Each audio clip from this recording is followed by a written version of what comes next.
Dr. Carroll. Can't believe it. Every night I tell these people, when you're in the theater, you need to be quiet.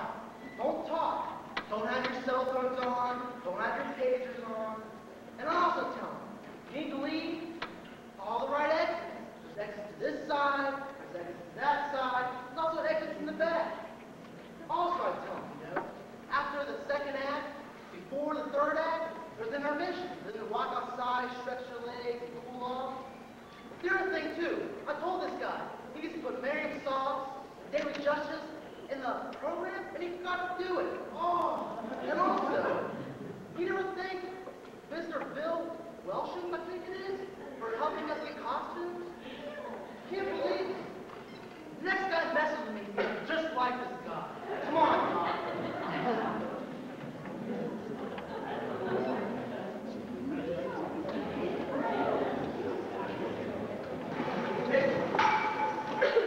Yes, indeed, Dr. Harper. We've been talking all week about your survey last night. It's really wonderful. And just this year, you've taken up the spirit of Brooklyn. That's very gratifying. You see, living here next to the church all our lives, we've seen so many ministers come and go. The spirit of Brooklyn, we always say, is friendliness, and your sermons are not so much sermons as friendly talk. Personally, I've always enjoyed my talk with Harvard Gibbons. How have I missed it? No, dear, not yet. Are the biscuits good? Bully. Won't you have another biscuit, Dr. Harper? Oh no, I'm afraid I'll have no appetite for dinner now. I always eat too many of your biscuits just to taste that lovely jam. But you haven't tried the quince. We always put a little apple in to take the tartness out. No, thank you. We'll send you over a jar. Oh no, you keep it here so I can be sure passing your biscuits with it. You hope they don't make us use that imitation flour again. I mean, with this war trouble, it may not sound very charitable of me, but I've almost come to the conclusion that this Mr. Hitler isn't a Christian. If only Europe were on another planet. Europe, sir. Yes, Betty. Point your gun the other way. Gun? Teddy. To the west. There's your enemy, Japan. Why, yes. Yes, of course. Teddy. No, Annie, let's talk about war and more about Vietnam. Well, let's not talk about war. Will you have another cup of tea? No, thank you, Aunt Abby. Dr. Harper? No, thank you. I must admit, Miss Abby, that war and violence is so far away from peace around me. It is peaceful here, isn't it? Yes, peaceful. The virtues of another day. They're all here in this house. The gentle virtues that went out with candlelight, good manners, and low taxes. One of the oldest houses in Brooklyn. It's just as it was when Grandfather Brewster built it and furnished it. Except for the electricity, and we used as little as possible. It was Mortimer who persuaded us to put it in. Yes, your nephew Mortimer seems to live only by electric lights. Poor dear has to work so late.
You promised not to do that.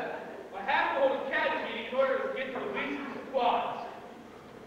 You used to do that all the time in the middle of the night. Neighbors raised hand with them. They're a little afraid of him anyway. Well, he's quite harmless. Suppose he does think he's paid Roosevelt. There's a lot worse to him than thinking. Darn shame. Nice family like this, hatching a cuckoo. Well, father, the old girl's brother, is some sort of genius. And their father, Teddy's grandfather, was a little crazy too. Crazy like a fox. He made $1 million. Really? Here in Brooklyn? Yeah, past medicine. Old Surgeon Edwards remembers it.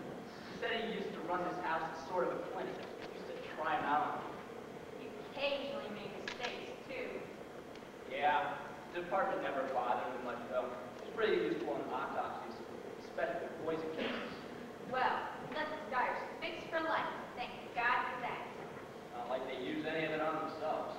Yes, I'm well acquainted with the Brewster Sheriff. You don't know the test bit. When I was with the Missing Persons Bureau, I was trying to track down this old man. We never did find him. And did you know that there's a renting agency that has his house now for furnished rooms? They don't even rent rooms here. By bet you can't even get a good meal and a few dollars in your kid. Just their way of digging up people to do some good too.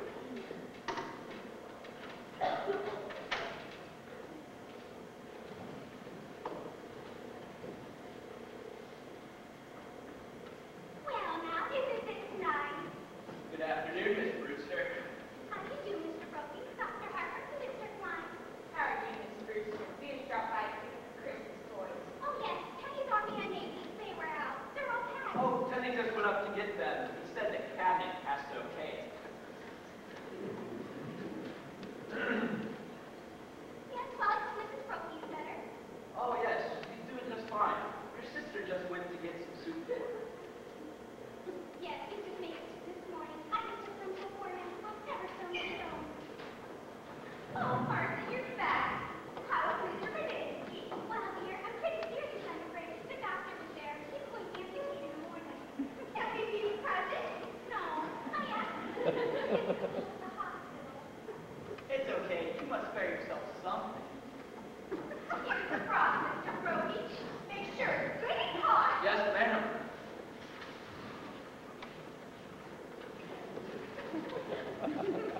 Wow, he's a nice one. Got relatives, nothing about soldiers. That's General Miles. I retired. What's this? The organ? Now, Teddy, what is that? The organ goes to Australia. Now, Teddy. No, I promised Fighting Bob Evans. But, Teddy, what difference does it make what kid gets in? Bobby Evans? Is he Cohen? Well, thank you very much. We'll be on our way now. Not at all.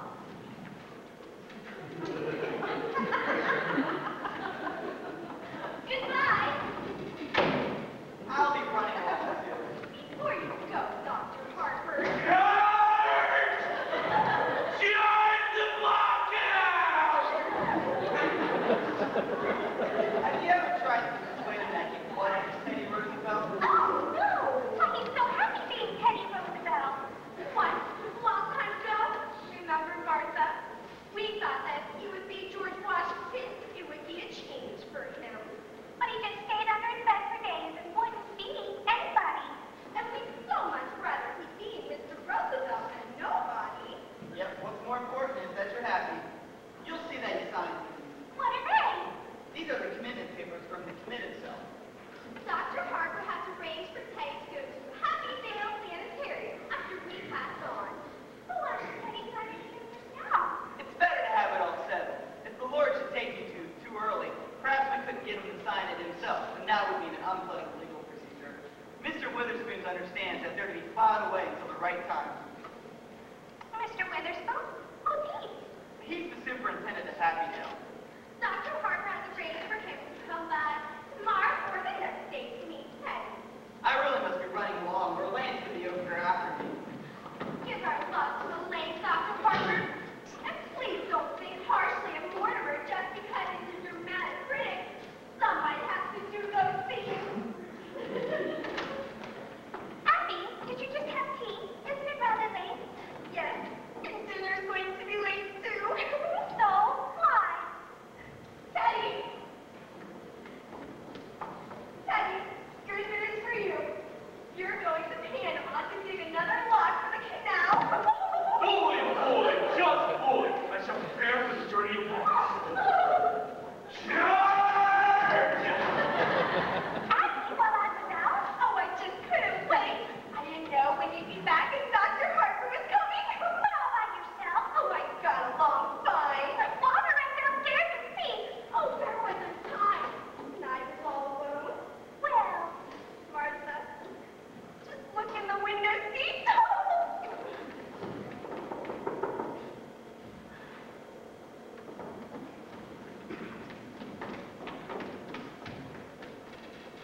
wonderful to get to the theater almost every night of my life. Well, it's comforting for us too, because if Mortimer has to see some of those plays he has to see, at least he's sitting next to a minister's daughter. Oh, wait, what might you think about not having tea, please, all cleared away by this time? Now, don't you bother with anything in the kitchen until Mortimer comes, and I'll come in and help you. Mortimer should be here any minute now. Yes, Father must have been surprised not to find me at home. I better run over and speak with him. A shame you missed him, dear. Oh, if Mortimer comes, you tell him I'll be right back. Hello, Mort. Hello, Elaine. Hello, Aunt Martha. Abby, Mortimer's here. Were you going somewhere? Oh, I was just for I thought I'd not wait up. I knew that was still being done, even in Brooklyn. Hello, Mortimer. Hello, Aunt Abby. How are you, dear? All right, and you look well. You haven't changed much since yesterday.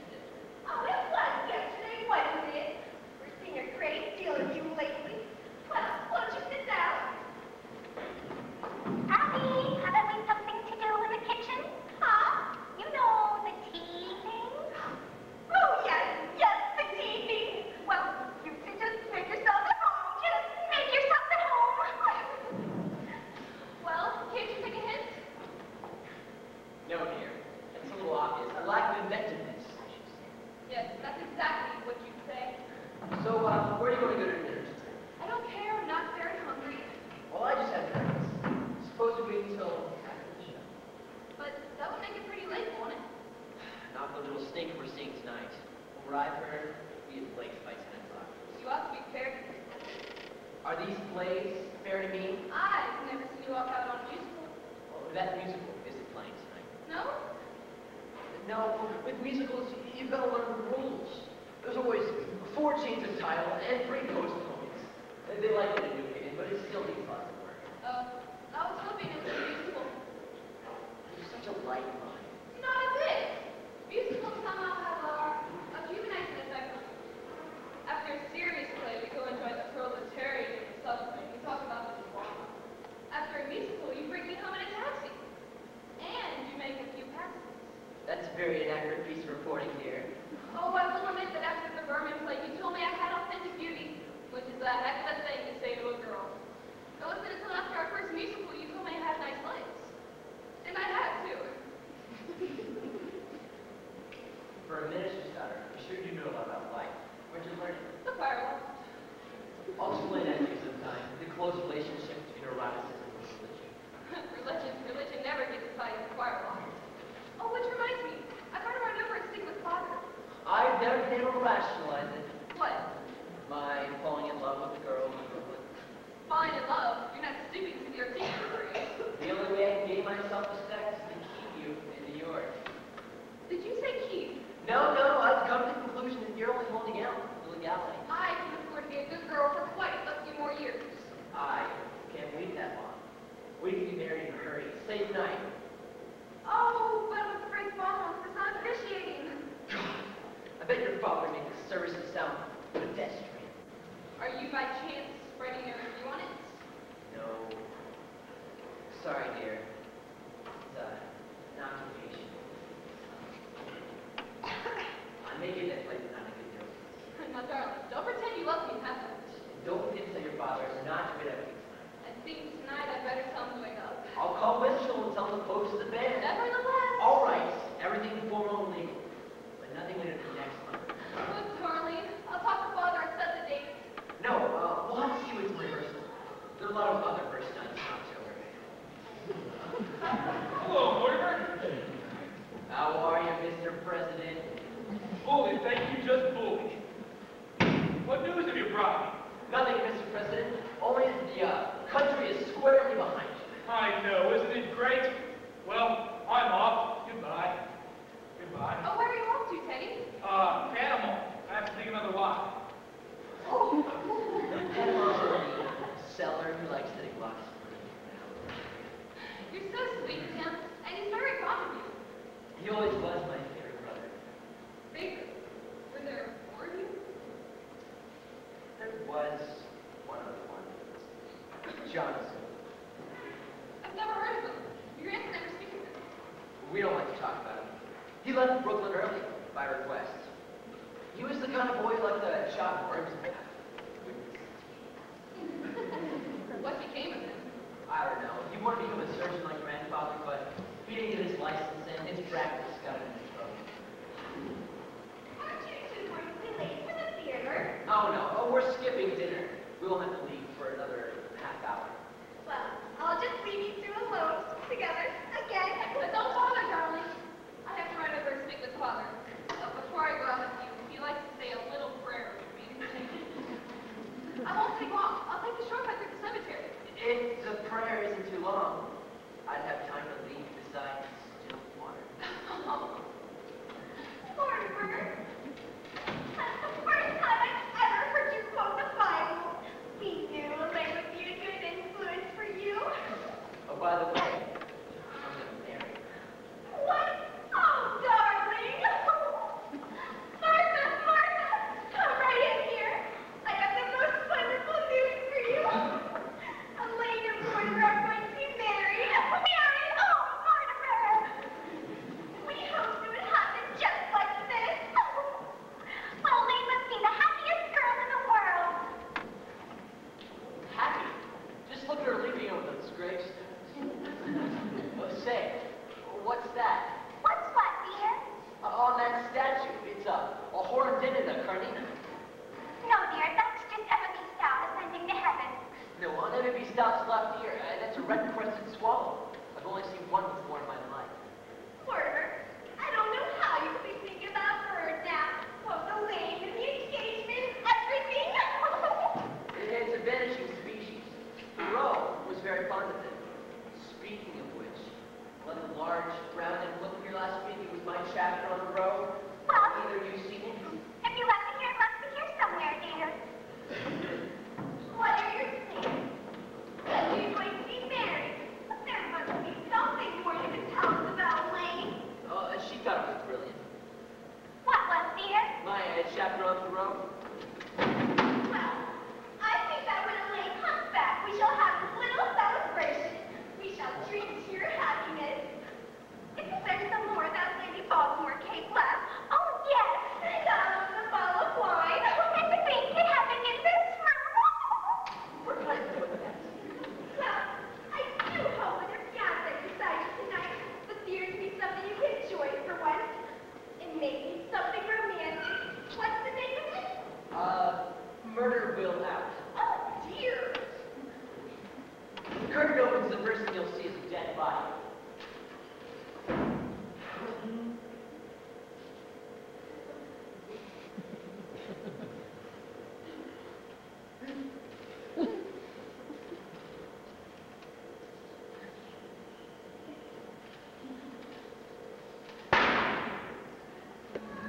Hey, Abby! Yes, dear? You were making plans for Jenny to go to that sanitarium at Happydale? Yes, dear. Dr. Hart was by today and brought the papers for Teddy to sign. Oh, well, he's got to sign them right away. Here they are. That's what Dr. Hart will think. Then there won't be any legal difficulties after we pass on. He's got to sign them this minute. If he's down in the cellar, get him up here now. No, dear, that's not until after we're gone. No, when Teddy starts working on the canal, you can't get his mind on anything else. Well, Teddy's got to go to Happydale, and now, tonight. Now, Mortimer, how can you say such a thing? Why, as long as we're alive, we'll never be separated from Teddy. I'm frightfully sorry, but I've got some shocking news for you. Now, we all have to keep our heads. You know how we always sort of humored Teddy because we thought he was harmless? Why, he is harmless. Well, he was harmless. That's why he has to go to Happydale. Why he has to be confined. Mortimer, why have you suddenly turned against Teddy, your own brother? You're gonna know sooner or later. Might as well be now. Teddy's killed a man. Nonsense, dear. There's a body in this window seat. Yes, dear, we know. You know? Of course, dear, but it has nothing to do with Teddy.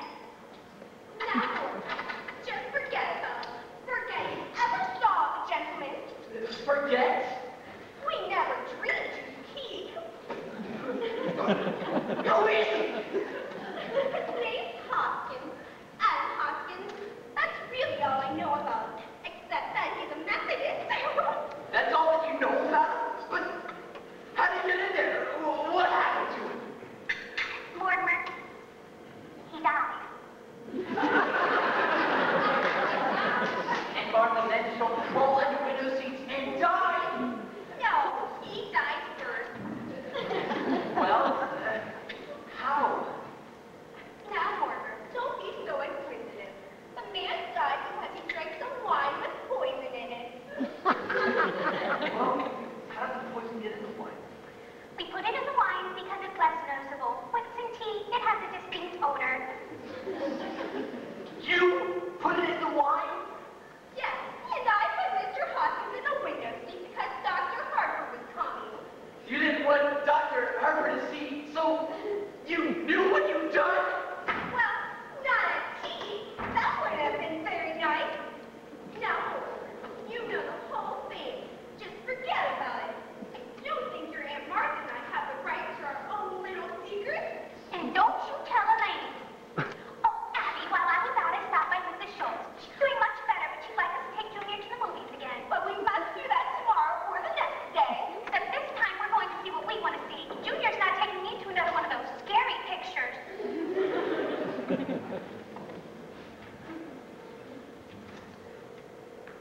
Hello, city desk. Hello, Al. Do you know who this is? Yeah, that's right. When I left the office, I told you I was going, remember? Well, what did I say? Guess it would take me about a half hour to get to Brooklyn. What time have you got? Got it. Thanks. And Abby and Martha. What are we gonna do? What are we gonna do? What are we going to do about what, dear? Good heavens, I can't turn you over to the police, but what am I gonna do? Well, for one thing, dear, stop being so excited. And for pity's sake, stop worrying. We told you to forget the whole thing. Forget! My dear Abby, can I make you realize that something has to be done? Mortimer, you behave yourself. You're too old to be flying off the handle like this. But, Mr. Hodgkins! Hoskins, dear. Well, whatever his name is, you can't just leave him in there. We don't intend to, dear. No, the tight down in the cellar now, digging the lock.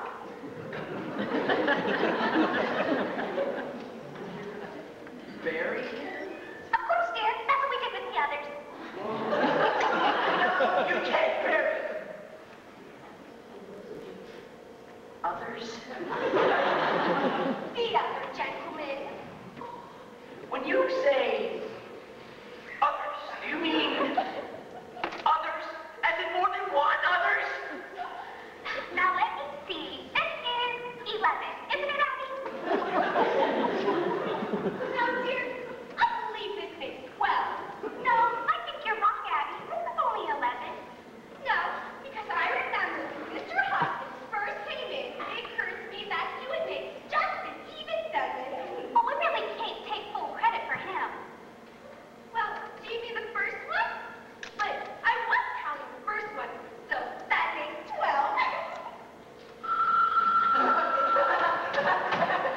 Hello, Al? Hi. It's good to hear you. Well, anyway, they're all down in the cellar. No, Al. I'm so worse of luck. I just called because I was feeling a little Pirandello. You wouldn't know. Look, I'm glad you called. George's got to go to the play tonight. I can't make it. No, Al. You're wrong. I'll tell you about it tomorrow. Well, George has got to cover that play tonight. This is my department, and I'm running it. You get a hold of George. Where? Well! Yes, Abby thinks we should count the first one. 11, 12. Okay. Who was this? First one. Mr. Midgley, he was practiced. But I really don't think we can claim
Go home. I'll call you tomorrow. Tomorrow? You know I was calling up every day or two. But we're going to the theater tonight. No, we're not. Well, why not? Well, something's come up. Elaine, you better go home. Wait for me to call you. Oh, what's the... Oh, Mortimer, you've lost your job. No, I haven't lost my job. I've got something on my mind right now, and I want you to go home and wait for me to call you. Well, what is it? Certainly you can. No, I can't. But if we're going to be married... Married? Have you forgotten that not 15 minutes ago you proposed to me? I did. Oh, yeah. As far as I know, that's still on. Look. Listen, you can't propose to me one minute and then throw me out of the house the next. I'm not throwing you out of the house. No, you get out of here. No, I do not get out of here. Not until I get some sort of explanation. Elaine!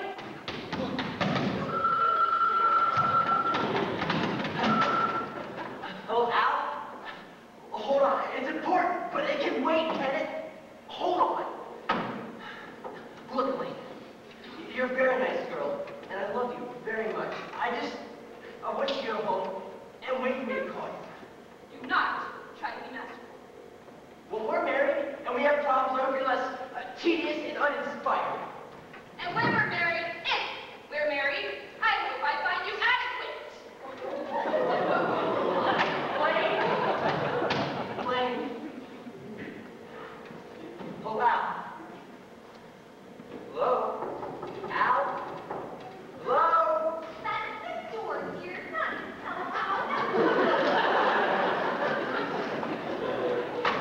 Well, won't you come in? I understand you have a room to rent. Yes. Do step in. Are you the lady of the house? Yes. I'm Miss Brewster. This is my sister. Another Miss Brewster. My name's Jess. Well, won't you sit down? We were just setting the table for dinner. Let me talk to Al again. Sitting desk. Al! Sitting desk! What? Oh, sorry. May I see the room, please? Why don't you sit down first, dear, and let's get acquainted. That won't do any good if I don't like the room. Do you live here in Brooklyn? Haven't got a home. I live in that hotel, but I don't like it very much. Sitting desk. Are your family Brooklyn people? Haven't got any family. Well, home to the world? Yeah. Well, Martha, why, you come to just the right place.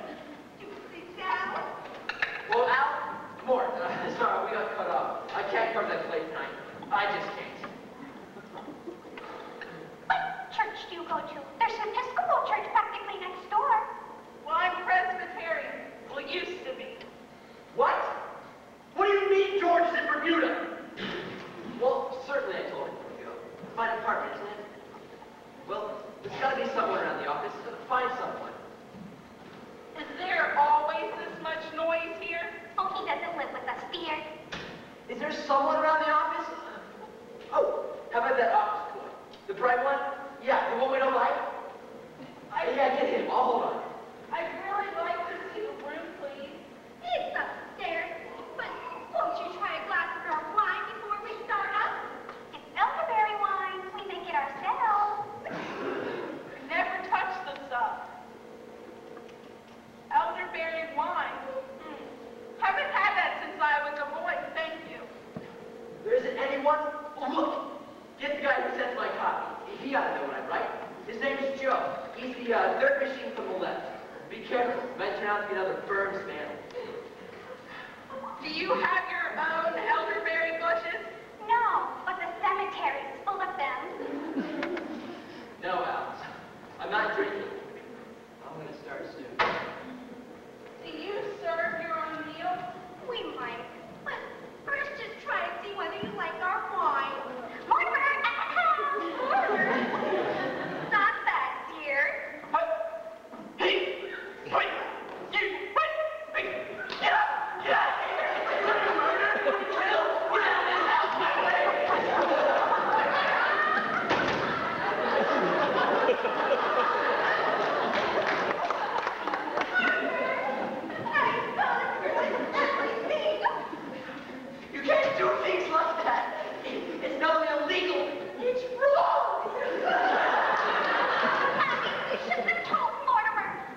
developed into a very bad habit.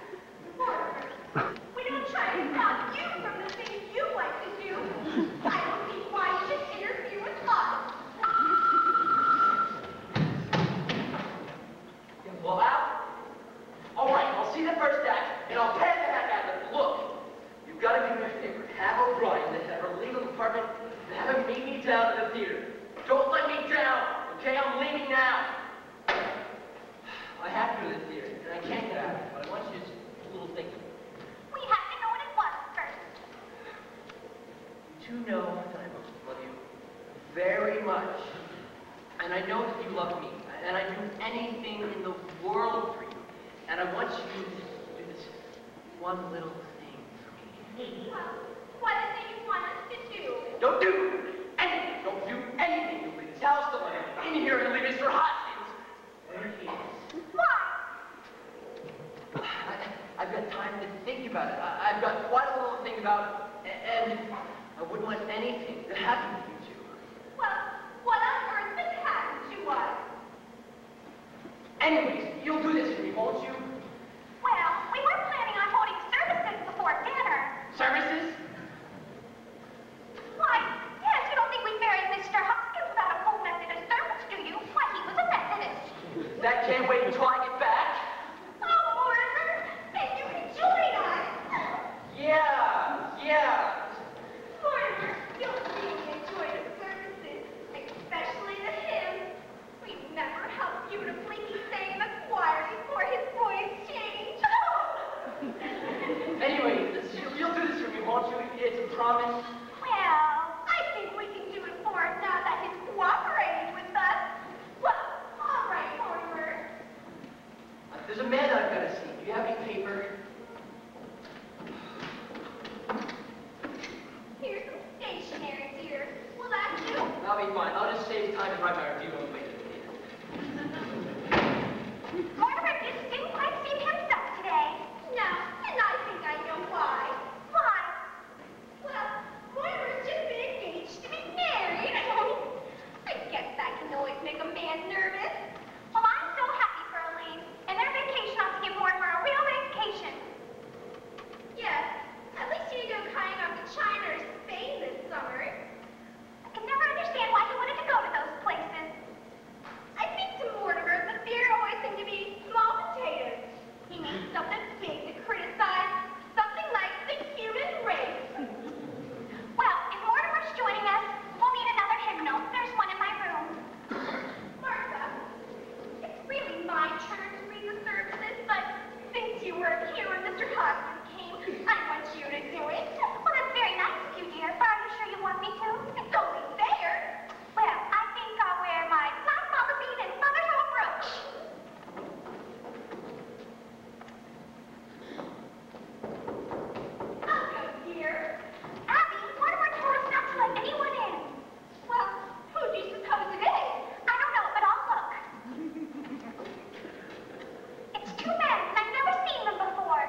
spot in England. And you, Aunt Martha, still the high collar, hide the scars where grandfather's acid burned you. Well, what's this like, Jonathan? Have you been in an accident? No? My face. The doctor is responsible for this. He's a plastic surgeon. He changes people's faces. But I've seen that face before. Abby, remember we took the Schultz boy to the movies? And I was so frightened? It was that face. Easy, Johnny, easy. Don't worry, ladies. The last 5 years, I gave Johnny 3 new faces. I gave him another one right away. His last face, well, I saw that picture too, just before I operated, and I was intoxicated.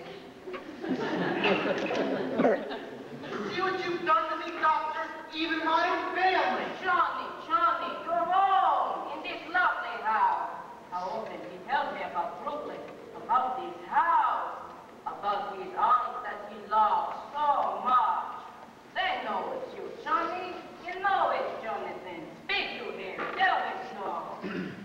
Well, Jonathan, it's been a long time. What have you been doing all these years? Yes, Jonathan. Where have you been? Oh, England, South Africa, Australia. The last 5 years, Chicago. Dr. Einstein and I were in business there together. We were in Chicago for the World's Fair. Yes, we found Chicago awfully warm. Yeah, he got hot for us too. Well, it's good to be back in Brooklyn. And you and Abby and Martha, you haven't changed a bit. Just as I remember you. Sweet, charming, hospitable. And dear Ted, did he ever get into politics? My brother, doctor, you see, he always wanted to be president. Oh, Teddy's fine. Just fine. And Mortimer's well, too. I've heard about Mortimer. I've seen his picture on the head of his phone. He's evidently fulfilled all the promises of his early nasty nature. We're very fond of Mortimer. Well, Jonathan, it was nice to see you again. Oh, bless you, Aunt Martha. It's good to be home again. Well, Martha, we mustn't let on the stove boil over. Yes, Jonathan, if you'll excuse us. Unless you're in a hurry to go somewhere. Well, Johnny, where do we go from here? We got to think fast. The police have got pictures of that face. Got to operate on you right away.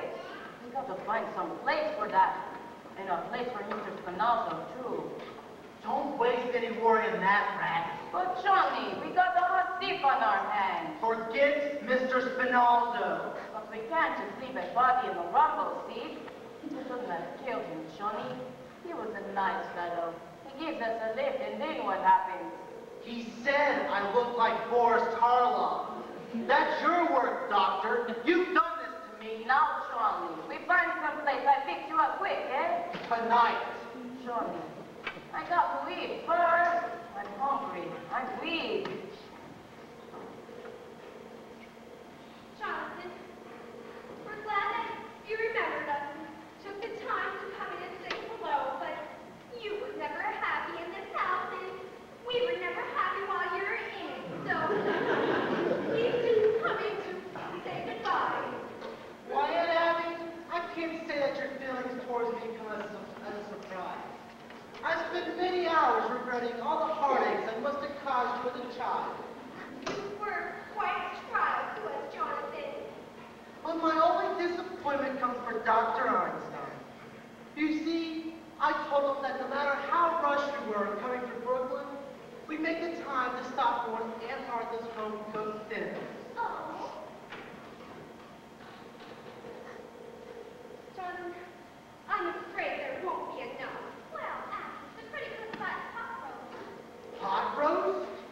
I think the least we can do is... Why, we'll stay the dinner. Thank you, Aunt Martha. Well, hurry along. Yes.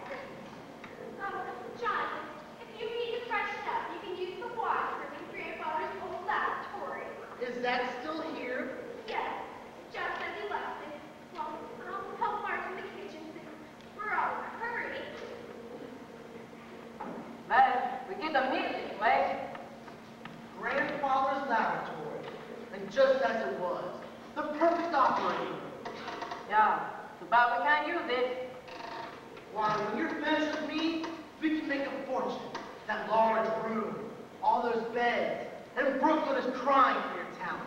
Side work yourself up, Johnny. Besides, for Brooklyn, I think we're a year too late. Nonsense. Everyone in Brooklyn needs a new face. But so many of the old faces are not job.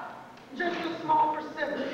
Besides, the boys in Brooklyn are known to pay well to keep faces out of jail. Take it easy, Johnny. Your aunts, they don't want us here. We're here for dinner, aren't we? Yeah, but after dinner? I'll handle this. This place will be our headquarters for years. Oh, that would be beautiful. This nice, quiet house. Those sweet aunts of yours. I love them already. I get the back, yeah? Doctor, we have to wait until we're invited. But you just said that We will be invited. And if they say no? Two helpless old women. It's like comes true. A beautiful dream. Only I hope you're not dreaming. It's so peaceful. Yeah, that's what's so perfect about this place. It's so peaceful.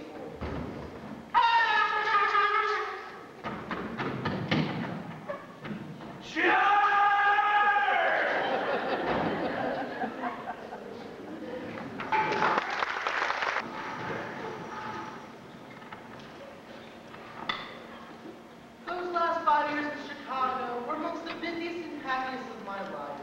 And from Chicago, we go to South Bend, Indiana.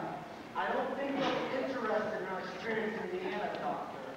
Well, Jonathan, you've led a very interesting life. I'm sure, but we really shouldn't have allowed you to talk so late. I might say that my meeting Dr. Einstein changed the whole course of my life. Remember, I've been in Amsterdam, the diamond market, and I wanted to go to South Africa, the diamond business. Dr. Einstein made that possible for me. A good job, too, Johnny. When we finally take off the bandages, his face looks so different. Even the nurse had to introduce me. I love that face. I still carry a picture of it with me.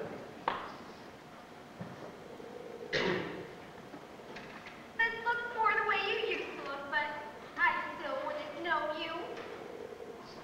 I think we'll go back to this face, Doctor. Yeah, I think it's safe now. Well, I know we all need to get to where we're going. Oh, I'm so full of delicious dinner, I don't think I can move a muscle. Yeah, it's nice here. After all, it's getting late and we wouldn't want to keep you. I found it! I found it! What did you find, Teddy? The story of my life. My biography. Here's that picture I was telling you about, General. There we are, the two of us. Teddy Roosevelt and General Goggles, a collar bearer cut. That's me, General, and that's you. My, how I've changed. You see, this picture hasn't been taken yet. We haven't begun work on the collar bearer cut. We're still in Panama digging the locks. And now, General, you will accompany me to Panama to inspect the new lock. No, Teddy, not to Panama. We go some other time. Panama's a long way off. Nonsense, it's just down in the cellar. The cellar? We let Teddy dig the Panama Canal down in the cellar. General Goggles, as President of the United States, Commander-in-Chief of the Army and Navy, and the man gave you this job, I demand that you accompany to Panama to inspect the new lock. Teddy, I think it's time that you go to bed.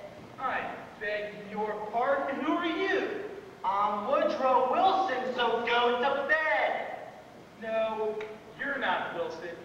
Or perhaps someone I meet later on in life. Perhaps maybe in Africa. Yes, you look like someone I could meet in Africa.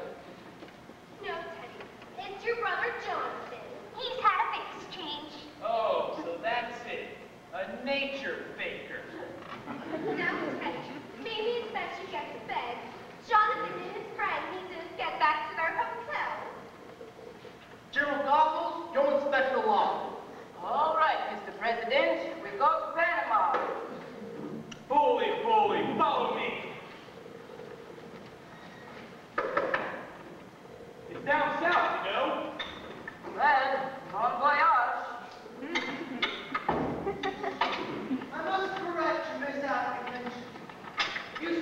our hotel. We don't have a hotel. We came directly here. Well, there's a nice little hotel just 3 blocks And away. Martha, this is my home. Jonathan, I'm afraid you can't stay here tonight. We need our room. You need them? Yes, for our lodgers. Are there lodgers here? No, but we intend to have some. Then my room is still free. But, Jonathan, there's no room for Dr. Einstein. He'll share the room with me. Jonathan, I'm afraid you cannot stay here. Do you remember earlier that as a boy I'd be quite disagreeable? I don't think it'd be good for any of us if... Perhaps we'd better let them stay here tonight. Well, just for tonight, Jonathan. Well, that's settled. Get the room ready. It only needs airing out. Yes, we keep it ready to show our lodgers. I think you and Dr. Einstein will find it comfortable. You have the most distinguished guest in Einstein. Why, in the next few weeks, you'll be seeing a very different-looking John. We can't operate on you here. Why, when we get organized, when we resume practice, oh yes, I forgot to tell you, we're turning grandfather's laboratory into an operating room, and we expect it to be quite busy. Jonathan, I will not allow you to turn this house into a hospital. A hospital? Heavens no. It'll be more like a beauty parlor. Johnny, down in the cellar, there's a Doctor, my aunts have invited us to stay with them. Oh, you fixed it? Well, just for overnight. Please, get our room ready immediately. Well, For tonight.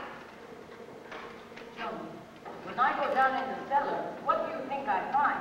What? The Panama Canal. The Panama Canal. Yes, it just fits, Mr. Spinozzo. It's this whole teddy dog, about 6 feet long and 4 feet wide. Down there? You think they knew we were bringing Mr. Spinozzo along? So that's hospitality. Yes. A good joke to play my aunts. They'll be living in a house with a body buried in the cellar. But how do we get him in? Well, we can't just walk them through the door. I know. We'll pull the car around back, in the house in the cemetery. Then when they've gone to bed, we'll bring them in through the window. Hey, just think, tonight we've got a bed. Doctor, behave yourself. We have work to do. I fix you up quick. And if you don't, Jonathan, your room is ready. you two can go to bed. We're going to move the car around back. oh, it's all right where it is until morning. I don't want to leave it on the street. That might be against the law. Abby, what are we going to do? Well, we're not going to let them stay in this house for more than one night, for one thing. What would the neighbors think? Keep them coming in here with one face and leaving with another? No, what are we going to do about Mr. Hoskins? Oh, Mr. Hoskins! Well, it can't be very comfortable for him in there. And he's been so patient, the poor dear. Well, we must have Teddy take him down to the cellar right away.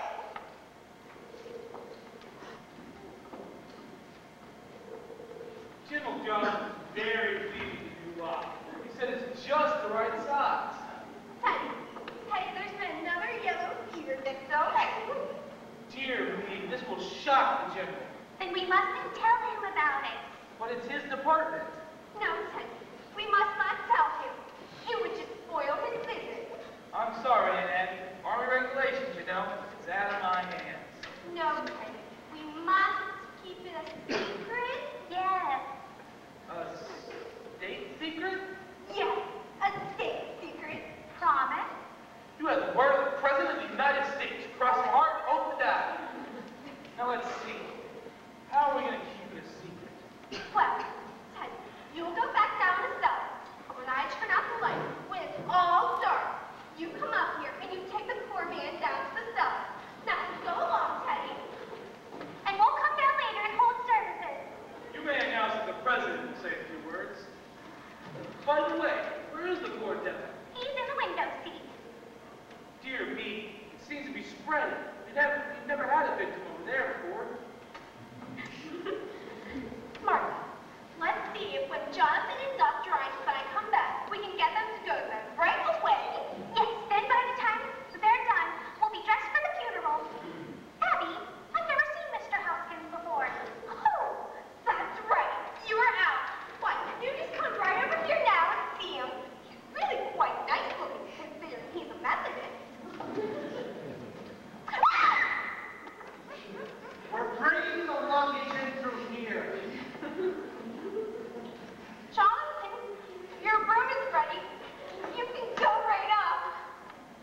I'm afraid we don't keep Brooklyn hours.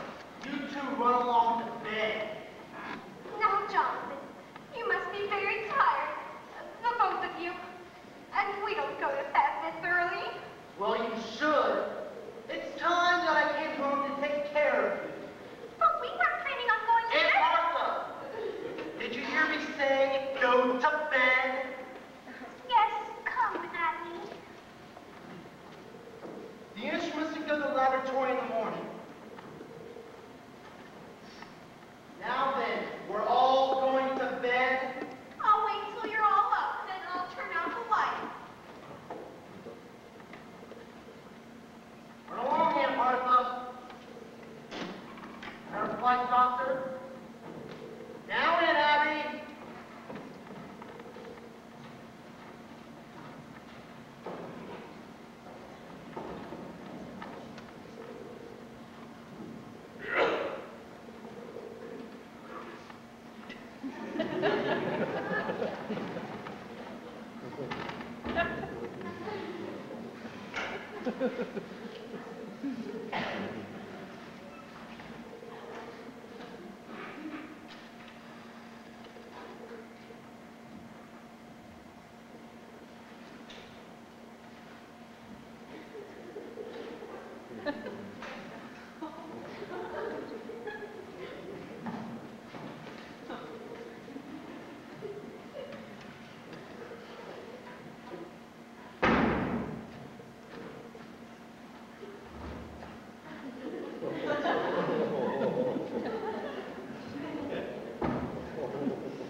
Johnny.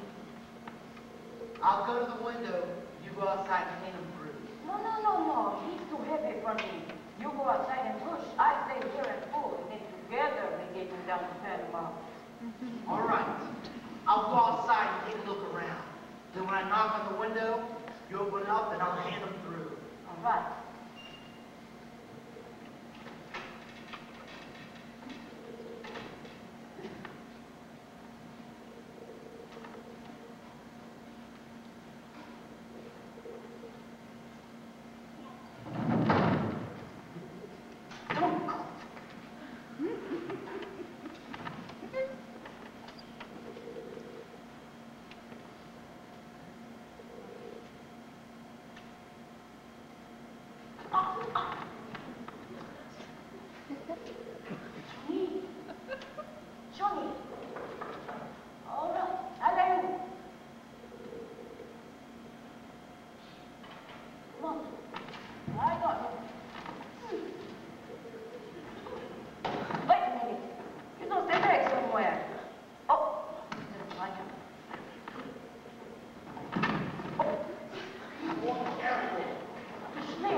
Dr. Einstein. Dr. Einstein? Yes, a plastic surgeon and something of a magician. I suppose you're going to tell me you're Boris Karloff. I'm Jonathan Brewster. Oh, you're Jonathan. So you've heard of me. Oh, just as I would do for the first time. What did they say about me? Only that there was another brother named Jonathan. Well, that explains everything. Now that I know who you are, I'll be running along home. If you'll kindly unlock the door. That explains everything. Just what did you mean by that? What are you doing here at this time of night? I thought I saw someone running around the house through the car. You saw someone around the house? Yes. Wasn't that you? Isn't that your car? You saw someone by the car? Yes. What were they doing? I don't know. I just saw them coming around the house to the car. You see, I came here to tell Miss Abby to call the police. But since that was you and that's your car, I don't need to bother her. I'll be running along home. What else did you see? I don't know. That's just it. I think she's lying. I think she tells the truth, Johnny. We let her go now, eh? I think she's lying. Breaking into a house this time of night. She should be out around loose. Get your hands off me! Doctor! It's going to be a private funeral. Teddy! Teddy! Tell this man who I am! Why, that's my daughter, Alex. No! No, Teddy!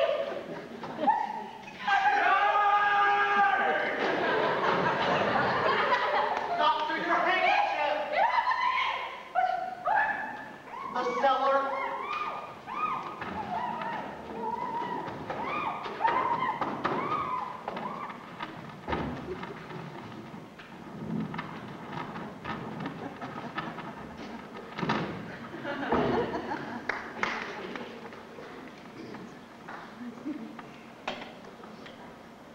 What's the matter? What's happening down there?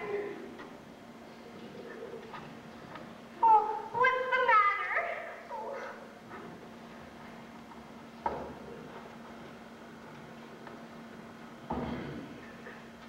What are you doing? We caught a burglar, a sneak thief. Go back to bed. We'll call the police. We've already called the police. We'll handle this. Go back to bed.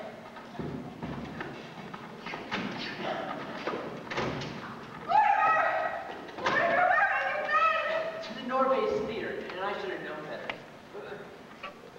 My God, it's still there. Mortimer, this is your brother Jonathan, and this is Dr. Einstein. I know this isn't a nightmare, but what is it? I've come home, Mortimer. What did you say this was again? It's your brother Jonathan. He's had a face change. Dr. Einstein performed the operation. Jonathan! Jonathan, I always knew you were a horror. You have to look like one. Easy, Johnny, easy. Have you forgotten the things I used to do to you when we were boys? You were tied to the bedpost, the needles under your fingernails. By God, it is Jonathan. Of course I remember. I remember you as the most detestable, venomous, vicious form of animal life I ever knew. Now don't you two boys start quarreling the second you've seen each other again. Don't worry, Anemi, there won't be any fight. Jonathan, you're not wanted in this house. Get out. We've been invited to stay. Not in this house. Well, for tonight. I don't want him anywhere near me. But we did invite them to stay tonight, and it wouldn't be very nice to go back on our word. All right, for tonight. First thing in the morning, out. By the way, where's he sleeping? We put them in Jonathan's old room. But that's my old room. That's where I'm sleeping tonight. I'm here to stay. Oh, Mortimer, I'm so glad. Johnny, we sleep down here, eh? Bet your life you sleep down here. You sleep on the sofa, I sleep on the window seat. But the window seat, well, on the other hand, I think the window seat's fine for me. I'll sleep down here. You know, Johnny, all these arguments make me think of Mr. Spinozzo. Spinalzo? you like this. We'll get our bags and we'll sleep down here tonight. Jonathan, your son's consideration for me is very unconvincing. Come along, Johnny. We get our things out of the room now, eh? Doctor, I seem to lost track of Mr. Spinoza. Who is this Mr. Spinoza?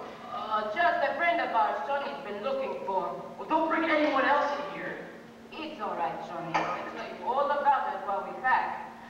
Mortimer, you don't have to sleep down here. I can go in with Martha and you can take my room. No trouble at all, Anna. We'll have our things packed in a few minutes. Then you can have the room, Mortimer. Don't bother, Jonathan. I told you I'm sleeping down here. Mortimer, What's that? I've almost been killed. You've almost been...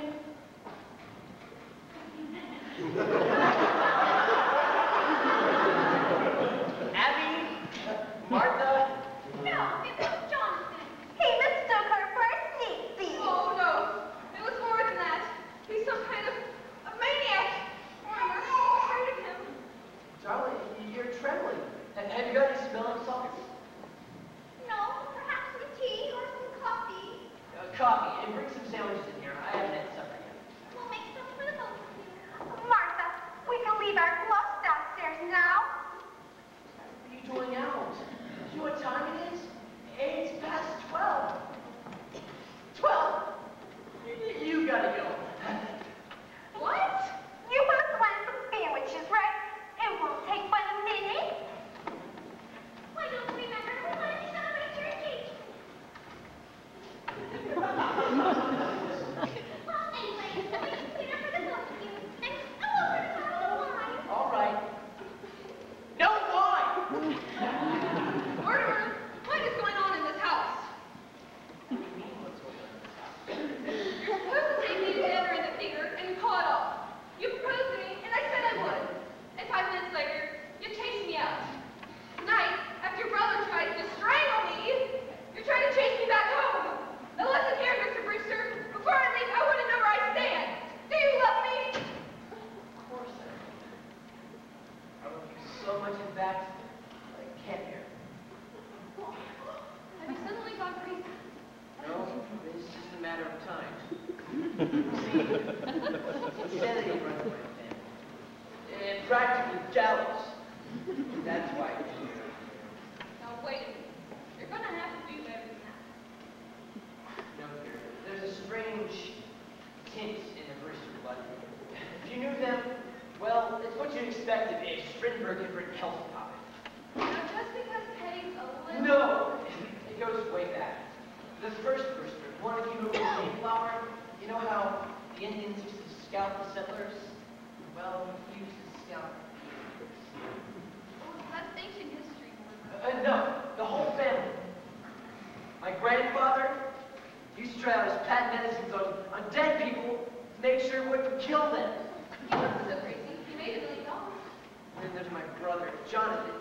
You said it yourself that he was a maniac. He tried to kill you. He's your brother, not you. He loves you. Teddy. Teddy Roosevelt. No, dear. No Brewster should marry. I know now that if I met my father in time, I'd stop. After all, and all, this doesn't prove that you're crazy. Look at your heads. They're Brewsters, aren't they? And they're the sweetest, sanest people I've ever met. Well, even they have their own peculiarities. Yes, but what lovely peculiarities. Kindness, generosity, human sympathy. Oh, there's so many more. There's nothing you can tell me about your aunt. And I'm not going to linger and have to go. Something's so hot. Oh, where? You're all alone together. I know they're not irrationally. Just put it down the back of my man, Brewster. Now, wait a minute. If you think you're getting out of this by pretending you're insane, well, you're crazy. You may not be marrying me, but I'm marrying you. I love you, so. You love me so much, you'll get out of this house and get as far away as possible. Well, won't you at least walk me home? I'm afraid. Afraid? A little walk through the cemetery? Well, won't you at least give me a kiss goodnight?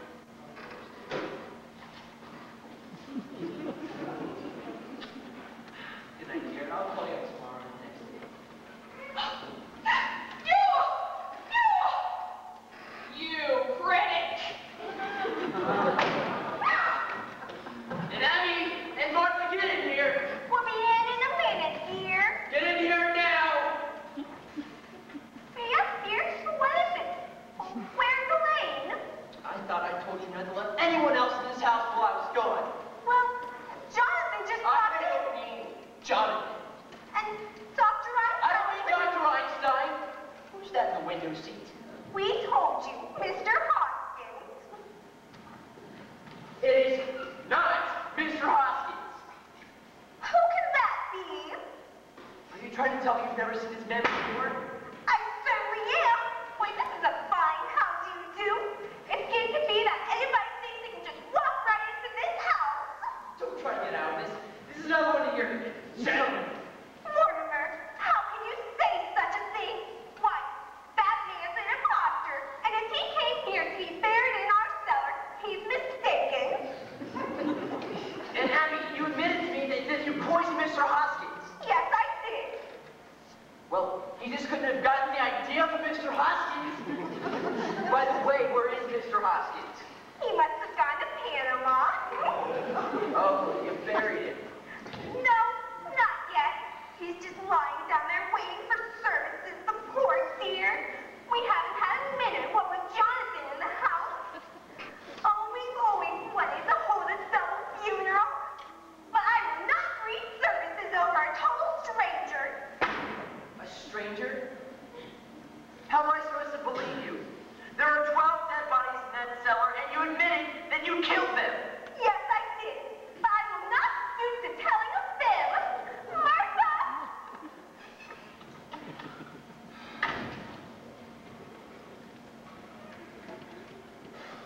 Mortimer, I'd like to have a word with you. Jonathan, the words are going to have time for because I've decided you and your doctor are going to have to leave if you can get as far away as soon as possible. I'm glad that you've come to the realization that you and I can't live under the same roof. But I'm afraid you've come to the wrong conclusion. I'm staying and you're leaving, and I mean now. Jonathan, breathing to bore me. You play your order instead of Brooklyn. Get! Just because you've graduated from the back fence to the typewriter doesn't mean you've grown up. Get your bags and get out! You think there's anything that I'm afraid of? Anything that I fear? If there's one thing that my strange life has taught me, it's not to be scared of anything. Martha, just look and see what's in that window seat.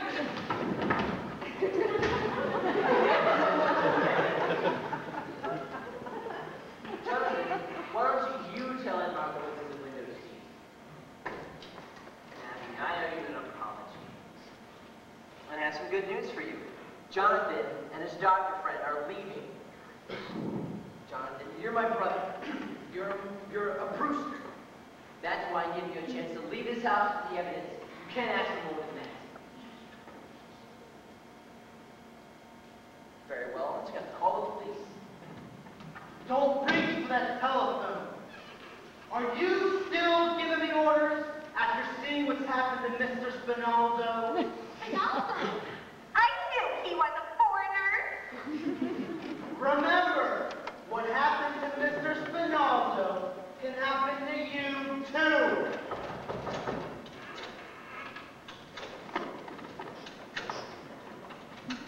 Hello, Miss Abby. Oh, come in, Mr. O'Hare. Is there anything we can do for you? Saw the lights on. I thought there might be sickness in the house. Oh, you've got company. I'll be running along. No. Come in. Yes, come in.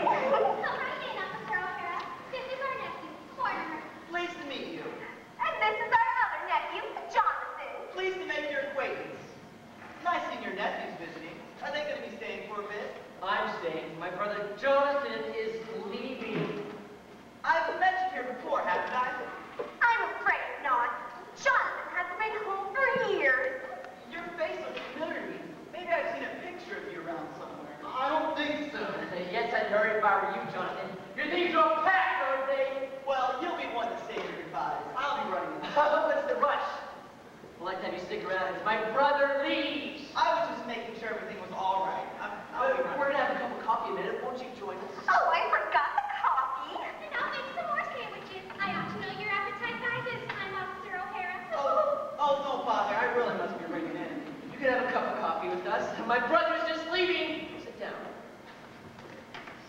Say, ain't I seen a picture of your brother around here somewhere? I don't think so. He certainly reminds me of somebody. Oh, well, he probably reminds you of someone you've seen in the movies. Oh, I never go to the movies. I hate them. My mom says the movies are the bastard art. Yeah, it's full of them. Your mother said that? Yep, my mother. She was an actress, a stage actress. Perhaps you've heard of her. Peaches Latour. Well, it sounds like a name I've probably read for that program. Her big hit was Mutt and Jeff. Played it for 3 years. I was born on to her 3rd season. You were? Yeah, Sioux City, Iowa. I was born at the end of the 2nd act in her dressing room, and Mom made the finale. What a trooper. You know, I bet it's a good story, your mother. You know, I write about the theater. You do? Say, you're not Mortimer Brewster, the dramatic critic. Yes. I'm certainly glad to meet you. Hey, you know we're in the same line of business, right? We are? Yeah. I'm a playwright. Oh, this being on the police force, it's just temporary. Well, how long have you been on the force? 12 years. I'm collecting material for a play. Well, I'll bet it's a honey. Well, it ought to be. With all the drama I see here in Brooklyn, Mr. Brewster, you ain't got no idea what goes on.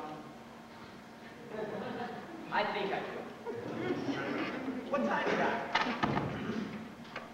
10 after 1. Gee, I really gotta ring in. No, I gotta stay at my company right here. You would?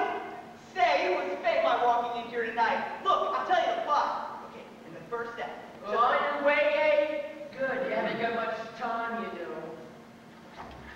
Well, everything's just about ready. Oh, you leaving now, Jonathan? Well, goodbye. Goodbye, Dr. Einstein. Oh, does this case belong to you? Yes, Jonathan, you can't leave without everything you know. Look, O'Hara, it was nice talking to you. We'll get together sometime later and talk about it. Oh, well, I'm not leaving now, Mr. Brewster. You're not? No, you just offered to help me run my play, didn't you? You and me are gonna write my play together. I can't do that, O'Hara. I'm a critic, not a creative writer. Well, I'll do the creating. You just put the words to it. But O'Hara... No, sir, Mr. Brewster, I'm not leaving until you hear my plot. Well, in that case, we'll be running along. Don't try that. You can't leave yet, not without everything. Look, O'Hara, my brother's just leaving. You can just... I can wait. I've been waiting 12 years. I'm sorry I was so long. Don't bring that in here. Look, O'Hara, join us in the kitchen for a bite to eat. The kitchen. Jonathan's leaving. Oh, well, that's nice. Come on, Dr. O'Hara. Sure you don't mind eating in the kitchen? Where else would you be? Well, Jonathan, it was nice to have seen you again. Yes, Jonathan, I'm glad you came back to Brooklyn. Gives me a chance to kick you out. The first to go is Mr. Spinalzo, your boyfriend. Look, Mr. Brewster, we can talk in here. I'm coming right out. Get going, all 3 of you. I always knew you'd grow up to write a play with a policeman.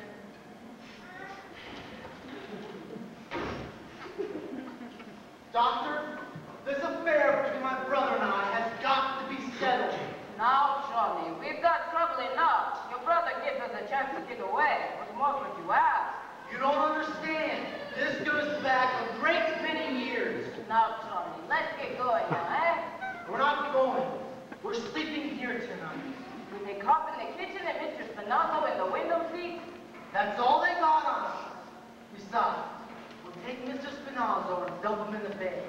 Then if they try to interfere, Now, Johnny. Doctor, you know when I make up my mind. Yeah, when you make up your mind, you use your head. Looking in a good place for you. Doctor! Okay. We got to stick together. Then we get stuck together. But if we're coming back here, do we got to take these with us? No, leave them here. Hide them in the cellar. Move fast! Mr. Spinalzo can go out the same way that he came in. Johnny, come quick! What's the matter? You know that hole in the cellar? Yes? Well, we got an ace in the hole. Come on, now, shoot!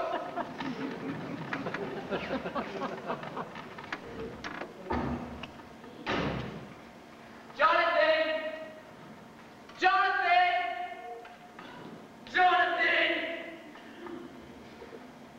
Yes, Mortimer? I thought I told you to get out of this house. Where have you two been? We're not going. Oh, you're not. You don't think I'm serious about this? Do you want O'Hara to know what's in the window seat? We're staying here. All right, you asked for it. This is rid of you and O'Hara. O'Hara, get in here! If you tell O'Hara what's in the window seat, I'll tell him what's down in the cellar. Cellar? There seems to be an elderly gentleman down there who is quite dead. What were you doing down in the cellar? What's he doing down in the cellar? Now, what are you going to say to O'Hara? Say, Mr. Brewster, the answer can apply too. No, you can't do that. You've got to go ring in. The hell with bringing it in. I'll get your aunt in here. No, let's get together somewhere private, and we'll talk about it there. How about the bathroom at Kelly's? Oh, that's fine, but we've got to ring in on the way. Why don't you two go down to the cellar? The cellar?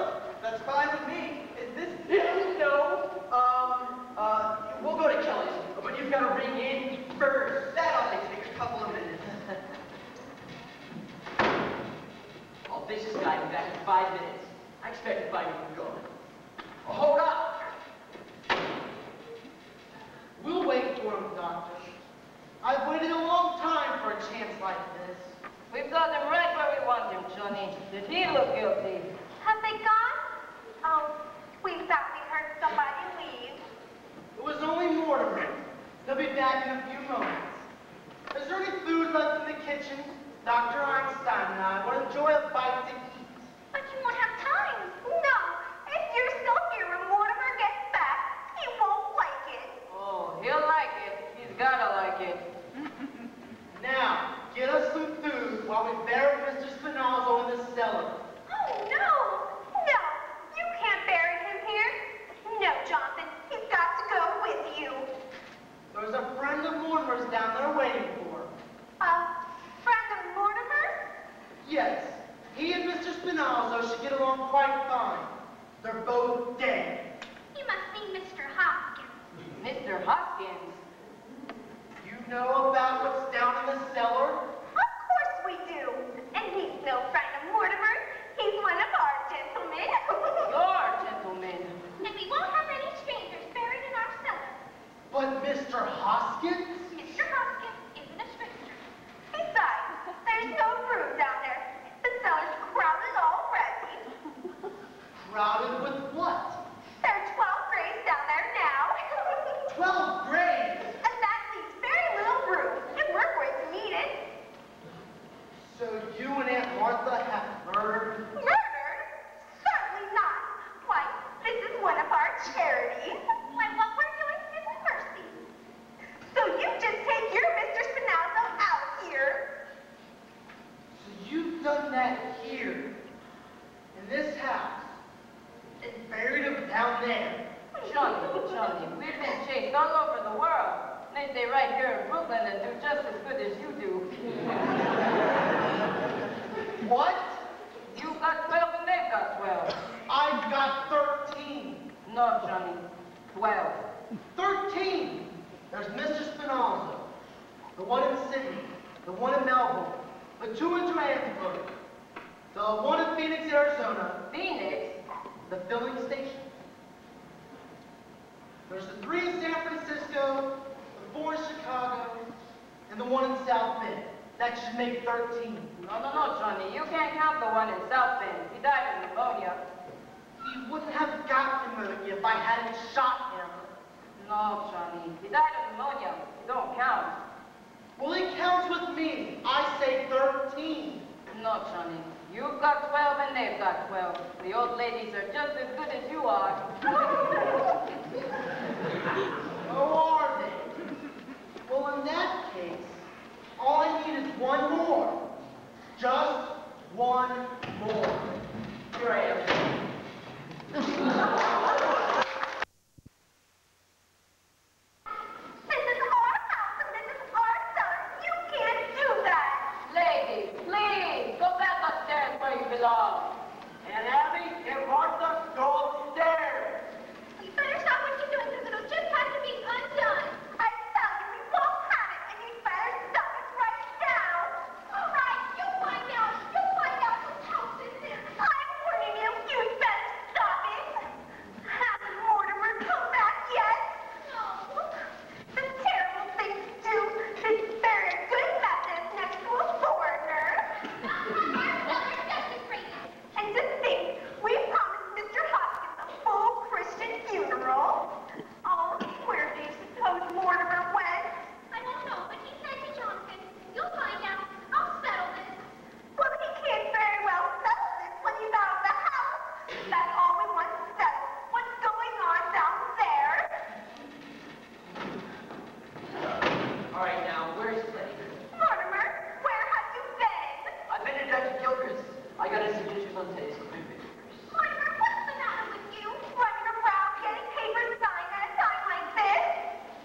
tell Jonathan about those 12 bodies. Now, if I can make 10 responsible for those, I can protect you. Don't you see?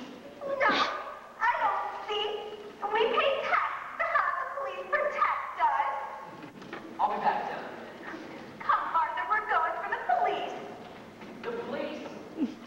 All right, can't go for the police. Why can't we? Because if you tell the police about Mr. Spinaldo, they'll find Mr. Hoskins. And if they find Mr. Hoskins, they might get a little curious and find your other 11 gentlemen. Now, Mortimer, we know the police better than you do. I don't think they'd try to our private affairs if we asked them not to.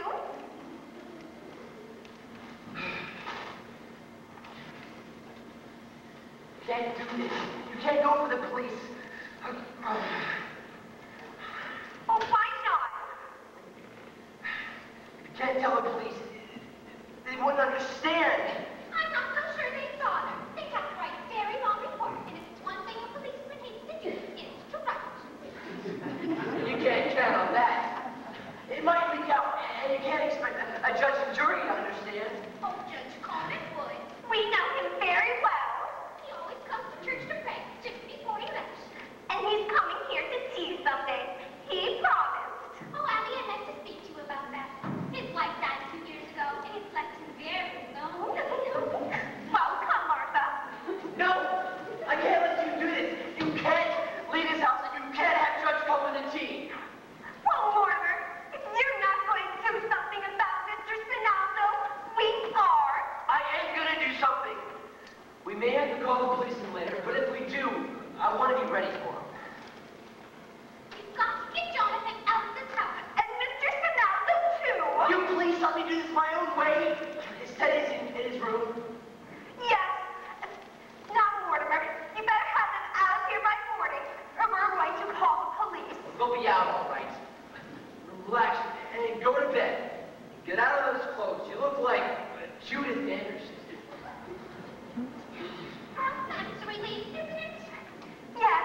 If Mortimer's really going to do something about it, then Jonathan's just going to a lot of unnecessary trouble. We better tell him. Oh, Jonathan, you better stop what you're doing. It's all done. Did I hear Mortimer? Well, it will just have to be undone. By morning, you and Mr. Spinelli will be out of this house. Mortimer's promised. Oh, are we? Well, in that case, you two better get a good night's sleep. Yes, come, Abby. Good night, aunties. Not good night, Jonathan. Goodbye. By the time you're up, you'll be out of this house. Mortimer's promised. And he has a way of doing that, too. Then Mortimer is back? Yes, he's up here talking to Teddy now. Goodbye, Jonathan. Goodbye, Jonathan. Perhaps you'd better say goodbye to Mortimer. Oh, you'll see, Mortimer. Yes, I'll see Mortimer. Whew, that's all fixed up, smooth like a lake. Nobody'd ever know they were down there. That feels good already. 48 hours we didn't sleep. Come on, Sonny, let's go up now, eh? You're forgetting, Doctor. What? My brother Mortimer? But Johnny, tonight, we do that tomorrow, or the next day. No, tonight, now! Johnny, please, I'm tired, and tomorrow I got to operate. Yes, Doctor, you're operating tomorrow, but tonight, we take care of Mortimer. But Johnny, not tonight. We go to bed now, eh? Doctor, look at me. You can see it's going to be done, can't you? Ah, Johnny, I can see. I know that look. I think it's a little late for us to dissolve our partnership. Okay, we do it. But the quick way, the quick twist, like in London. No, I think this calls for something special. I think perhaps the Melbourne method. No, Sonny, not that. 2 hours. And when it was all over fast, the fellow in London was just as dead as the fellow in Melbourne. We had to work too fast in London. There was no aesthetic satisfaction. But Melbourne? Ah, now there was something to remember. Remember? I wish I didn't. No, Johnny. Not Melbourne. Not me. Yes, Doctor. Where are your instruments? I won't do it, Johnny. I won't do it. Get your instruments. No, Johnny. Where are they? Oh, yes. You hid them in the cellar. But where? I won't tell you. I'll find them. I got that, Mr. President. I can't sign any proclamation without first consulting my cabinet. Well, it must be kept a secret. A secret proclamation? How unusual. Well, Japan mustn't know until it's signed. Japan, those devils will sign it right away. Well, let's get it signed. You wait here. A secret proclamation must be signed. All right, but at once, Mr. President. I'll have to put on my signing clothes. You go now, eh? No, Doctor, I'm waiting for something. There's something important. Please, you go now. Doctor, you seem to be a nice guy. That's why I'm going to tell you to get out of this house as far away as possible. Trouble, yeah? You get out. All right, don't say I didn't warn you. No, I'm warning you. Get out quick. Things will start coughing any minute now. Listen, Johnny's in a bad mood. When he gets like this, he's a madman. Things happen. Terrible things. Jonathan isn't working. Ah, him. Don't those places teach you anything? About what? Well, at least the people in the plays act like they got some sense. That's more than you do. Oh, you think so, huh? You think people in plays act intelligently? I wish I had to sit through some of the ones I had to sit through. Let's take the little opus I saw tonight. There's this guy. He's supposed to be bright. He knows he's in the house with murderers. He ought to know he's in danger. But does he leave? No. He stays there. Now, Doctor, is that what an intelligent person would do?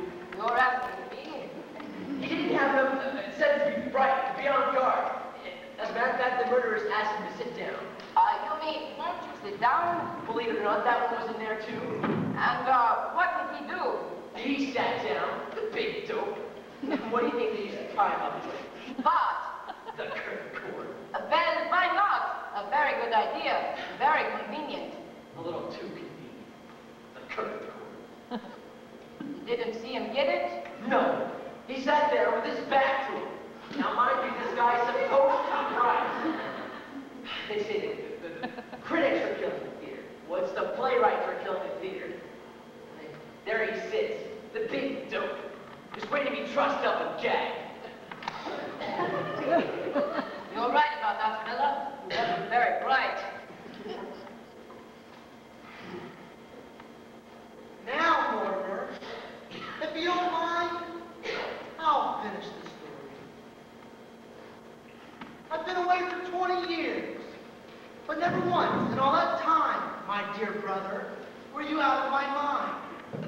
One night in Melbourne, I dreamt of you. When I landed in San Francisco, I had the strange satisfaction.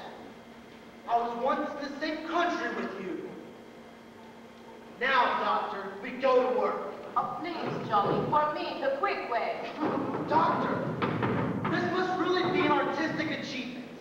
After all, we're performing before a very distinguished critic. Johnny! Doctor! All right, let's get it over with.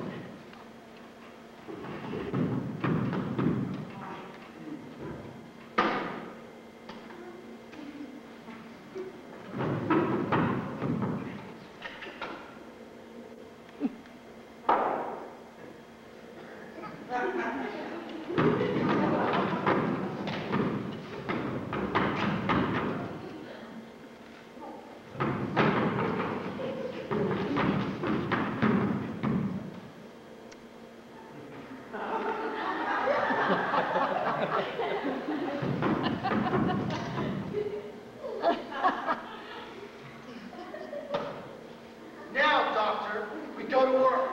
I can't do this without a drink. I got to have a drink first. Doctor, pull yourself together. I got to have a drink. If we came in here this afternoon, there was wine on the remember? Ah! We got that drink, Johnny. That's all there is. I split it with you. We both need a drink. One moment, Doctor. Where are your manners? I now realize it was you who brought me back to Brooklyn, Mortimer. Now, Doctor, to my dear dead brother.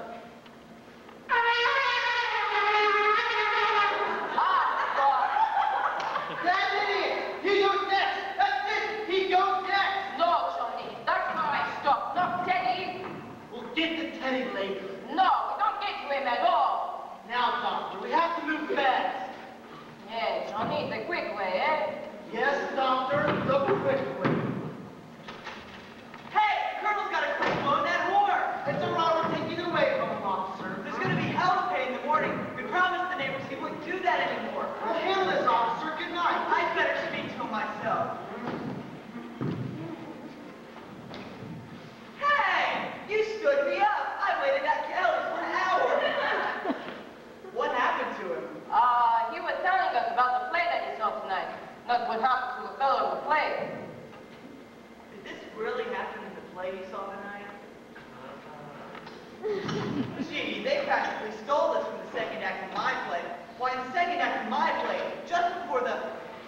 I'd better begin at the beginning. It opens in my mother's dressing room, where I was born, only I ain't born yet. Oh, yeah. No, you gotta hear the plot. So there I am. So there we are, in my mother's dressing room. The man with the black mustache walks in, turns to my mother and says, "Miss Latour, will you marry me?" Which he doesn't know she's pregnant. There she is, lying unconscious, dressed in her lingerie. The guy standing over her with a hatchet. I'm tied up just like you are. The place is an inferno of flames. It's on fire. Then all of a sudden, through the window, Mayor LaGuardia. Hey, go easy on that. Well, I'm listening, ain't I? How do you like it so far? Well, put Johnny to sleep. Well, he doesn't have any more interest in that. He don't get a drink. All right, it's 3 days later. I've been transferred and I'm under charge. That's because somebody stole my badge. So there I am following a guy. It turns out he's really following me. Don't let anybody in. So I figure out I'm smart. There's a vacant corner, or a house on the corner, so I goes in.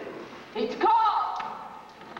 I turn and watch in the dark as the doorknob turns. Johnny, it's cold! I pull out my gun, brace myself against the wall, and I say, "Come in." Hey, boys. What the hell's going on in here? Hey, what do you know? This is Mortimer Brewster. Him and me are gonna write my play together. Did you have to tie him up to make him listen? Yo, you better report it at the station. The whole force is out looking for you. Did they send you here for me? We didn't know he was here. We came to warn the old lady said there's gonna be hell to pay. The colonel blew his horn in the middle of the night again. Wait, German behind the window. Neighbors have been calling that. Think the Germans have dropped a bomb on Flatbush Avenue. The colonel's on the warpath. Says the colonel has to be put away somewhere. Yes! Yes! Well, gee, Mr. Brewster, I know I'd run through the third act real quick since I gotta go. Get Well, the second act went kind of long, but I don't see much we can leave out. You can leave it all out. Hey, who the hell is that guy? Well, that's my brother, John. The one that ran away? So he came back? Yeah, he came back. This is broken. Give me Mac. I'd better let them know I found you, Joe. Mac, tell the lieutenant to call the big man hut. We got him. In the Brewster house. Do you want us to bring him in? All right, we'll keep him here. The lieutenant's on his way. So I've been turned in, eh? Well, all right, you got me. And I bet you and that stool pigeon brother of mine is going to split the reward. Reward? All right, let me just turn it in my own. You think my aunts are sweet, charming old ladies? Well, you're wrong. There's 13 bodies buried in the cellar. Teddy! What the hell are you talking about? Better boys, stay out those aunts of yours. They happen to be good friends of ours. I'll show you. I'll prove it to you. Down in the cellar. Wait a minute.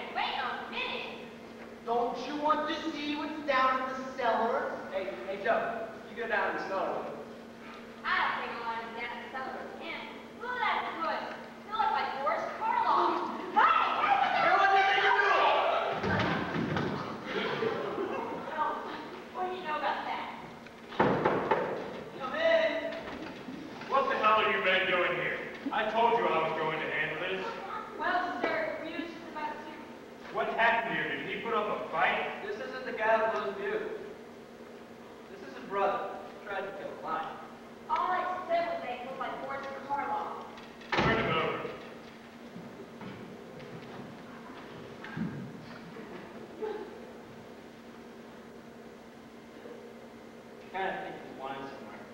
Oh, you kind of think he's wanted somewhere? If you guys don't bother to read the circulars we hang up at the station, at least you could read True Detective. Of course he's wanted somewhere. In Indiana, he escaped from the prison for the criminal insane. Yeah, he's a lifer, all right? And for God's sake, that's how he was described. He looked like Carlo. Was there a reward mentioned? Yeah, and I'm claiming it. He was trying to get us in the cellar. He said there's 13 bodies buried out there. And that didn't tip you off that he's some type of a nutcase? I thought all along he was crazy. Oh, look who's here. It's Shakespeare. Where have you been all night? You needn't bother to tell me. I've been right here, sir, writing my play with Mortimer Brewster. Oh, really? Well, you're going to have plenty of time to write that play. You're suspended. Now get back to the station and report in. Well, maybe I could come use the station typewriter. No, get out of here. Take him somewhere else. Bring him with you. See what you can find out about his accomplice. The one who helped him escape, he's wanted too. No wonder Brooklyn's in the shape it's in. With the force full of flatheads like you guys, believing a story like that, 13 bodies in the cellar. But there are 13 bodies in the cellar. Who are you? Why, I'm President Roosevelt. Hell is this? His dad was beautiful. Good morning, Colonel. Well, you slowed your last bugle.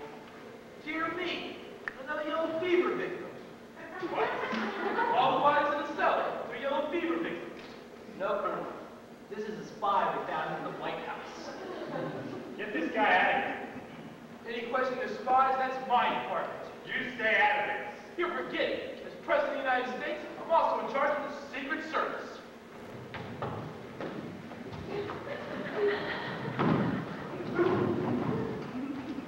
Captain, I'm Mortimer Brewster. Are you sure? I came to talk about my brother Teddy. He's the one who moved you. Well, we're not going to talk about that right now. He has got to go. Oh, I quite agree with you. In fact, it's all been arranged for. I've got our family physician, Dr. Gilchrist, to sign his communicators. He signed them, and I signed them as next of kin. Where's he going? Happy to go. Well, I don't care where he goes, just as long as he goes. Well, he's going all right. I want to let you know that everything that's going on here tonight is Teddy's fault.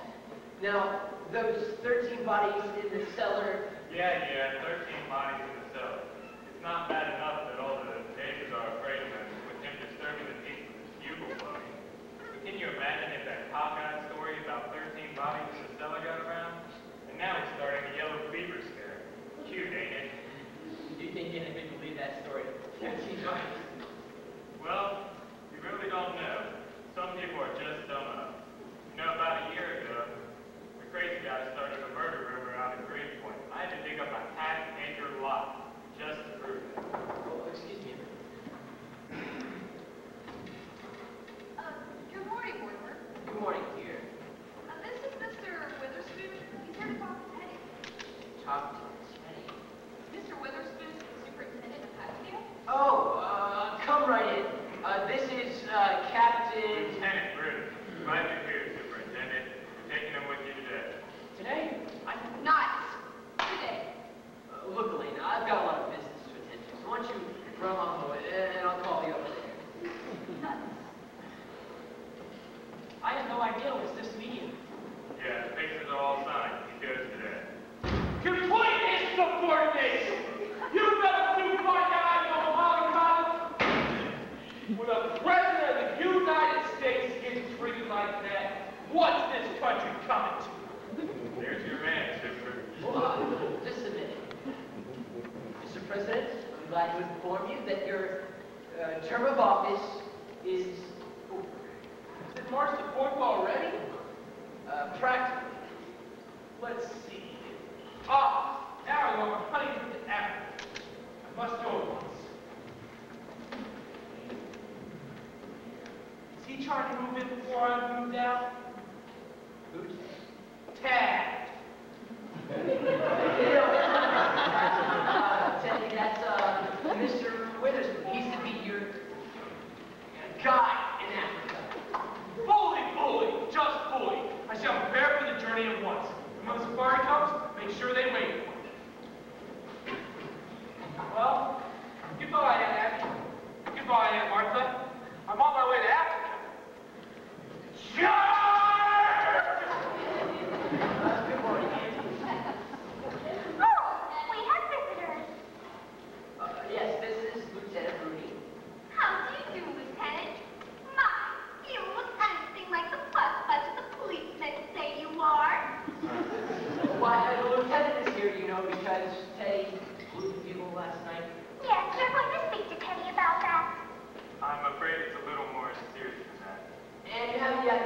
Mr. Witherspoon. He's the superintendent of Hatfield. How do you do, Mr. Witherspoon? You've come to meet Teddy? He's come to take. They want him to go tonight. Oh, no! Not while we're alive! No, we won't permit it. We'll promptly take the bugle away from him. I'm sorry, ladies, but he's going with the superintendent today. We won't be separated from Teddy. If Teddy's going, we're going too. Yes, you'll have to take us with him. Sorry, Miss Brewster, but the law's the law. He's committed himself and he's going. Well, why not? Well, I really want to, but you see, we can't take sane people out of here. Mr. Witherspoon, if you let us go with Teddy, we'll make sure that Happy Meal's in our will, and for a very generous amount. Well, the Lord knows we need money, but I'm afraid. Now let's be sensible about this, ladies. Here I am, wasting my morning, when I have very important work to do. You know there are still murders to be solved in Brooklyn. Yes! Oh, are there?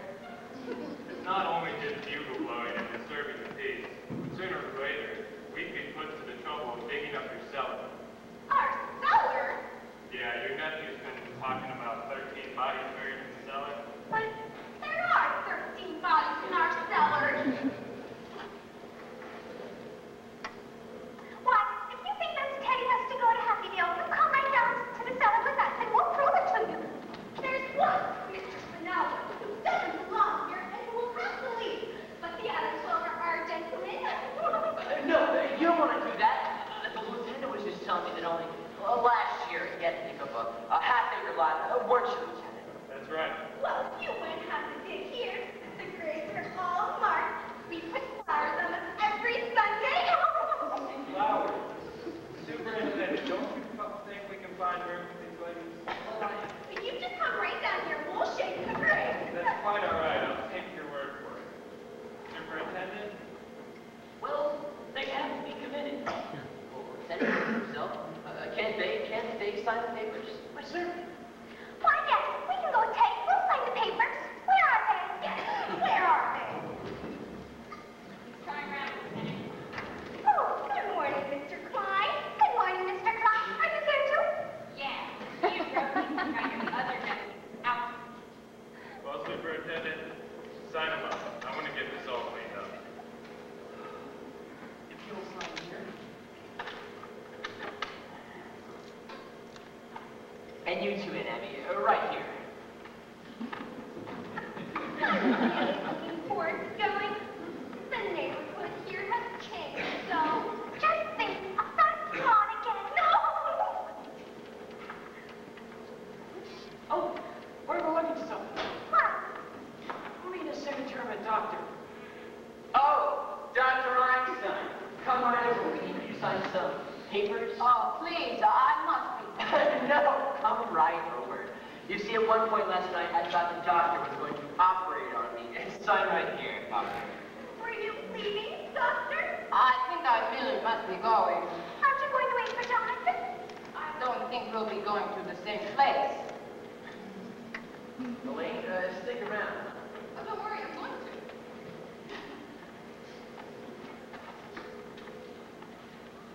Hello? Matt? Bruni. We picked up a guy that's wanted in Indiana. Now, there's a description of his accomplice on the desk there. Read it to me. Yeah?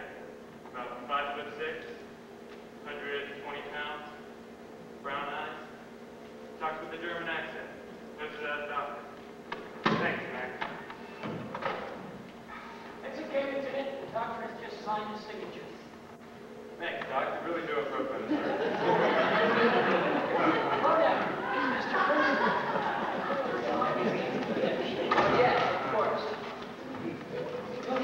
So, everything complete, everything legal? Oh, yes. Well, Auntie, now you're safe. What do you think we have to get started? Well, Mr. Witherspoon, how about you go upstairs and tell Teddy just what he can take along? Upstairs? I'll show you. No, Mortimer. There's something we need to speak to you about. Yes, Mr. Witherspoon, try upstairs.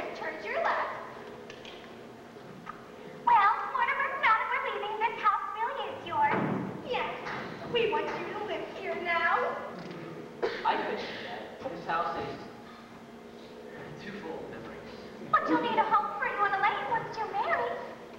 That's great. Oh, it's nothing of the kind. We're going to be married right away. Mortimer, there's something we're really very worried about. Well, and Abby, I think you'll love it at Happy Deal. Oh, that's just it. We're very happy about the whole thing. We just don't want anything to go wrong. Will they investigate those signatures? I don't think they'll look up Dr. Einstein. It's not his signature, dear. It's yours. You see, you signed next to kin. Yeah, of course. Well, it's something we never wanted to tell you, but you're a man now, and it's something Elaine should know too. You see, Mortimer, you're not really a Brewster. Your mother came to us as a cook, and about 3 months later you were born. But she was such a wonderful cook and such a nice lady that we didn't want to lose her, so brother married her. So, I'm not really a Brewster? Now don't feel badly about it, dear. It won't make any difference to you. Did you hear? Do you understand, Elaine? I'm a bastard child.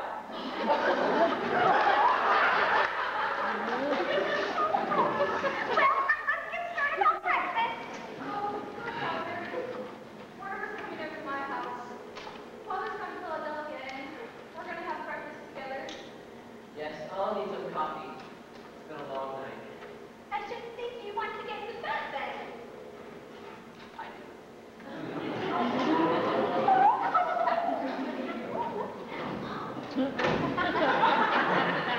Take this with you. Won't be needing a wagon. My car's up front. Oh, leaving now, Jonathan? Yeah, he's going back to Indiana. There's some people there that want to take care of him for the rest of his life. Well, at least you have someplace to go. We're leaving too. Yes, we're going to Happydale. Well, I guess this house has seen the last of the Brewsters. Not unless Mortimer wants to live here. I have a suggestion to make. Why don't you turn this property over to the church? Well, we never thought of that. After all, it should be part of the cemetery. Come on, let's get going. I'm a busy man.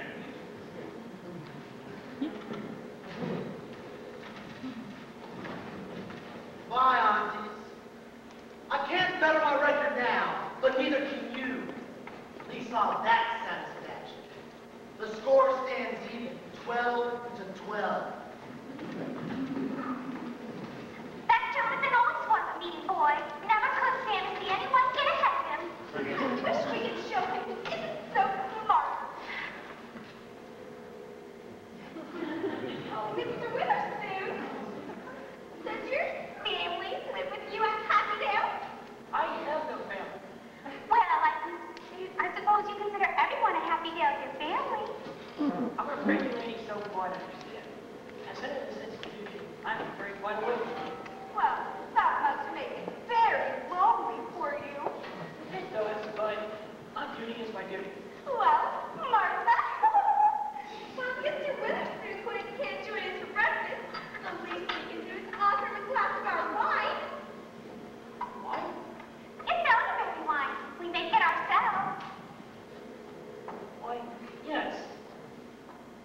Of course, I have to know our relationship with being formal. But here you don't see much elderberry wine nowadays. Not have on this last one. Oh, no. No, really.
have it. We just want to thank you very much. Thanks, guys.